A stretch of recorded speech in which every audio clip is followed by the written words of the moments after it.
Your mind has to seek discomfort. It has to seek these difficult tasks. You have to enjoy it. And you have to figure out a way to make your mind enjoy those things. And some people it comes easy and some people it doesn't. Some people it takes a long time. I always tell people the best thing you could ever do is force yourself to a schedule. Just write it down on the treadmill. You have to do an hour, no matter what. Even if you're walking on it, you're doing an hour on a treadmill. The next time you're going to do it, okay, you did an hour and this is the amount of miles you got in. Next time you're going to, add 3 miles. Put an extra 3 miles in that 1 hour. And just keep doing things like that. Write down, today I'm going to do 100 push-ups, and I'm going to do 100 sit-ups, and I'm going to do 100 chin-ups. That's today. And then force yourself. Force yourself to adhere to a schedule.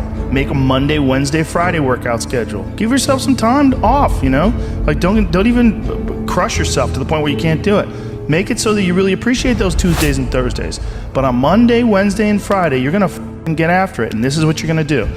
Most people just try to go work out. And you're kind of aimless, and you show up, and you pick up the jump rope, and you jump a little rope, maybe you hit the heavy bag a little bit, maybe you do some curls, but you don't really have an aim.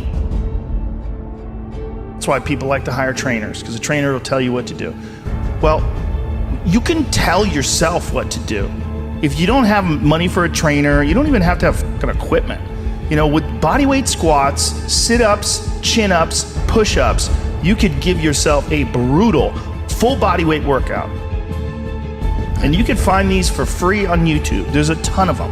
There's a ton of these body weight workouts you can do. Just force yourself. Write it down. Monday, Wednesday, and Friday, I'm going to do 100 push-ups. I'm going to do 100 chin-ups. I'm going to do 100 sit-ups. Even if it takes me off